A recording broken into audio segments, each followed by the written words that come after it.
ಎಲ್ಲರೂ ಹೇರ್ನ ಡ್ರೈ ಮಾಡ್ಕೊಳ್ಳೋಕ್ಕೆ ಡ್ರೈಯರ್ನ ಯೂಸ್ ಮಾಡಿದ್ರೆ ನಾನು ಮಿನಿ ಫ್ಯಾನ್ನ ಯೂಸ್ ಮಾಡ್ತಾ ಇದ್ದೀನಿ.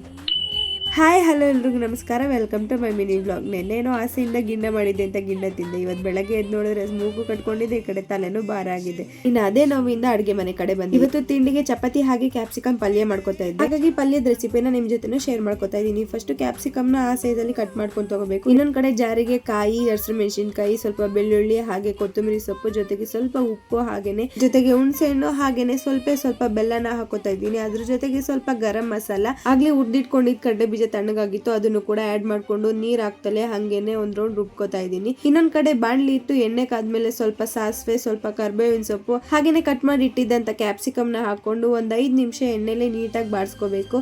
ಅದಾದ್ಮೇಲೆ ಅದಕ್ಕೆ ನೀರ್ನ ಹಾಕೊಂಡು ಸಾಫ್ಟ್ ಆಗಿ ಬೇಯೋ ತನಕ ಬೇಯಿಸ್ಕೊಂಡು, ಅದಾದ್ಮೇಲೆ ನಾವು ರುಬ್ಬಿರೋ ಪೇಸ್ಟ್ ನ ಹಾಕೊಂಡು ಸ್ವಲ್ಪ ನೀರ್ ಆಡ್ ಮಾಡ್ಕೋಬೇಕು. ನನಗಿಲ್ಲಿ ಸ್ವಲ್ಪ ಗ್ರೇವಿ ತರ ಬೇಕಿತ್ತು ಅಂತ ಜಾಸ್ತಿ ನೀರ್ನ ಆಡ್ ಮಾಡ್ಕೊಂಡಿದ್ದೀನಿ. ಅದನ್ನ ತಟ್ಟೆ ಮುಚ್ಚಿಬಿಟ್ಟು ನೀಟಾಗಿ ಒಂದ್ 5 ನಿಮಿಷ ಕುದಿಸ್ಕೊಂಡ್ರೆ ಕ್ಯಾಪ್ಸಿಕಮ್ ಪಲ್ಯ ರೆಡಿಯಾಗಿ ಹೋಗುತ್ತೆ. ನಾನು ಚಪಾತಿ ಹರ್ಕೊಂಡು ಬೇಯಿಸ್ತಾ ಇದ್ರೆ ನಮ್ ಸಾಹೇಬ್ರು ನಾನು ಬೇಯ್ತಾ ಇದ್ದೀನಿ ಅಂತ ಫ್ಯಾನ್ ಹಿಡಿತಾ ಇದ್ದಾರೆ. ತಿಂಡಿ ಎಲ್ಲ ಮುಗಿಸ್ಕೊಂಡು ಪಾತ್ರೆ ಇತ್ತು ಅಂತ ಅದನ್ನೆಲ್ಲ ತೊಳ್ಕೊಂಡು ನಮ್ ಕುಳ್ಳಿ ಮೇಡಮ್ ಬಂದ್ರು ಅಷ್ಟರೊಳಗೆ ಅಂತ ಅವ್ರಿಗೂ ಕೂಡ ತಿಂಡಿ ಹಾಕೊಟ್ಟೆ. ಜೊತೆಗೆ ನಾವು ಕೂಡ ತಿಂಡಿ ಹಾಕೊಂಡು ತಿಂಡಿ ಎಲ್ಲ ಮುಗಿಸ್ಕೊಂಡು ಒಂದ್ ರೌಂಡ್ ಅಡ್ಗೆ ಮನೆ ಎಲ್ಲ ಕ್ಲೀನ್ ಮಾಡ್ಕೊಂಡು, ಇನ್ನು ವಾರ ಆಗಿರ್ಲಿಲ್ಲ ಅಂತ ವಾರಕ್ಕೆಲ್ಲ ರೆಡಿ ಮಾಡ್ಕೊಟ್ಟೆ. ನಮ್ ಸಾಹೇಬ್ರು ಪೂಜೆನೂ ಮುಗಿಸಿದ್ರು. ಇನ್ನ ತಲೆ ಭಾರ ಇತ್ತು ಅಂತ ನಮ್ ಕುಳ್ಳಿ ಮೇಡಮ್ ಕೈಲಿ ಸ್ವಲ್ಪ ಎಣ್ಣೆ ಹಚ್ಚಿಸ್ಕೊಂಡು, ಅದಾದ್ಮೇಲೆ ನಮ್ ಸಾಹೇಬ್ರು ಕೈಲಿ ಮಸಾಜ್ ಮಾಡಿಸ್ಕೊಂಡೆ.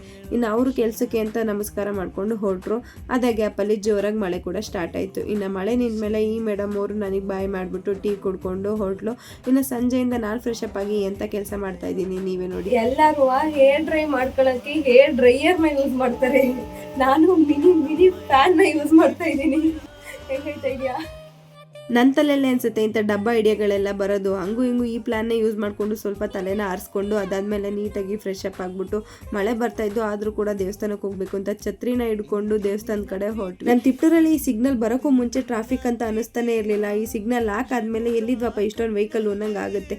ಇನ್ನು ನಾವು ಶನಿಮಾತ್ಮನ ದೇವಸ್ಥಾನಕ್ಕೆ ಬಂದು ಅಲ್ಲೆಲ್ಲ ಎಳ್ಬತ್ತಿ ಹಚ್ಚಿ ನಮಸ್ಕಾರ ಮಾಡ್ಕೊಂಡು, ಅಲ್ಲಿಂದ ಸೀದಾ ಆಂಜನೇಯ ಸ್ವಾಮಿ ದೇವಸ್ಥಾನಕ್ಕೆ ಬಂದು ಅಲ್ಲೂ ಕೂಡ ಎಳ್ಬತ್ತಿ ಎಲ್ಲ ಹಚ್ಚಿ, ಇನ್ನು ಅಲ್ಲಿಂದ ಸೀದಾ ಒಂದು ವಿಡಿಯೋ ಶೂಟ್ ಇತ್ತು ಅಂತ ಅಲ್ಲಿಗೆ ಹೋದ್ವಿ. ನಿಮ್ಮ ಮನೇಲಿ ಏನಾದ್ರು 2 ರಿಂದ 6 ವರ್ಷದ ಮಕ್ಕಳಿದ್ದಾರೆ ಅಂದ್ರೆ ಈ ವಿಡಿಯೋನ ಒಂದ್ಸಲ ಚೆಕ್ ಮಾಡಿ, ಖಂಡಿತವಾಗ್ಲೂ ನಿಮ್ಗೆ ಯೂಸ್ ಆಗುತ್ತೆ. ಇನ್ನು ಅಲ್ಲಿಂದ ಶೂಟ್ ಎಲ್ಲ ಮುಗಿಸ್ಕೊಂಡು ಮನೆ ಕಡೆ ಬಂದ್ವಿ. ಈ ಚಳಿಲಿ ಮಳೆಯಲ್ಲಿ ಬಿಸಿಯಾಗಿ ಒಂದ್ ಲೋಟ ಕಾಫಿ ಮಾಡ್ಕೊಂಡು ಕುಡ್ಬಿಟ್ರೆ ಸ್ವರ್ಗ ಅಂತಾನೆ ಅನ್ಸ್ಬಿಡುತ್ತೆ. ಅದ್ರ ಜೊತೆಗೆ ಬಿಸಿಯಾಗಿ ಬಜ್ಜಿ ಸ್ವಲ್ಪ ಚಿರುಮುರಿ ಇದ್ರೆ ಇನ್ನೂ ಚಂದ.